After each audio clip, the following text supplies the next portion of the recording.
Walang kita sa paid partnership affiliate sa Facebook.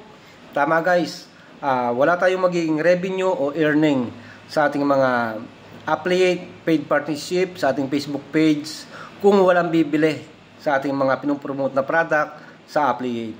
So meron po tayo ritong mga video na nilagyan natin ng mga affiliate link ng mga Shopee. So ayan, Shopee baka naman. So ito po ay inilagay natin sa ating mga video content bilang isang affiliate. Sa kasamaang palad ay wala po tayong naging revenue o kita rito sa ating mga videos.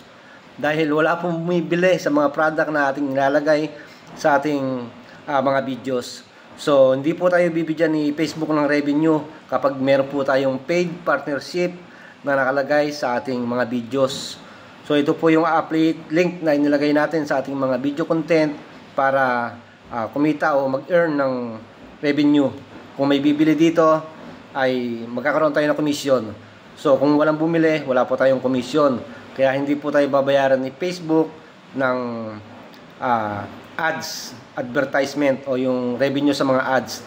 Dahil hindi po mismo si Facebook ang maglalagay ng ads o commercial sa ating mga video, kundi po yung link na nilagay natin sa ating affiliate. So dito po ay meron po tayong mga videos na nilagyan ng affiliate. At dito po yung isa nating video ay nag-views po ito ng 3.2 million. Sa kasamaang palad po, ito po ay zero revenue. Walang kita sa stream ads. At sa affiliate ay zero. Dahil wala pong bumili sa product na nilagay natin. So maganda rin po itong gamiting affiliate kung tayo po ay hindi pa po monetize sa ating stream ads o sa ating mga videos.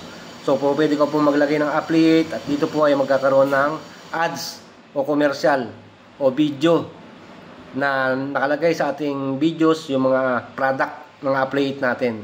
So kung kayo po ay monetize, siguro po sinasuggest ko na po na wag nyo na po lagyan ng affiliate dahil po napakahirap po niyang mag-revenue, mag-generate ng revenue.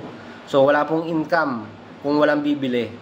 At isa pa po ay mahirap pong alisin yung link na nakalagay sa ating videos. Sinubukan ko na pong i-delete yung link na nilagay natin, pero nananatili pa rin po na nakalagay yung paid partnership at yung ating mga product na nilagay sa ating videos ay nag-a-appear pa rin po sa ilalim. So ang hirap po niyang alisin, at para po malagyan po sana ni Facebook ng mga commercial o ads na galing mismo kay Facebook at kumita po tayo ng revenue kay Facebook. So dito po ay zero po talaga yung ating mga videos kahit maraming views kung walang bibili dito sa affiliate. So huwag niyo na pong kalimutang i-follow po yung ating Facebook page at maraming salamat.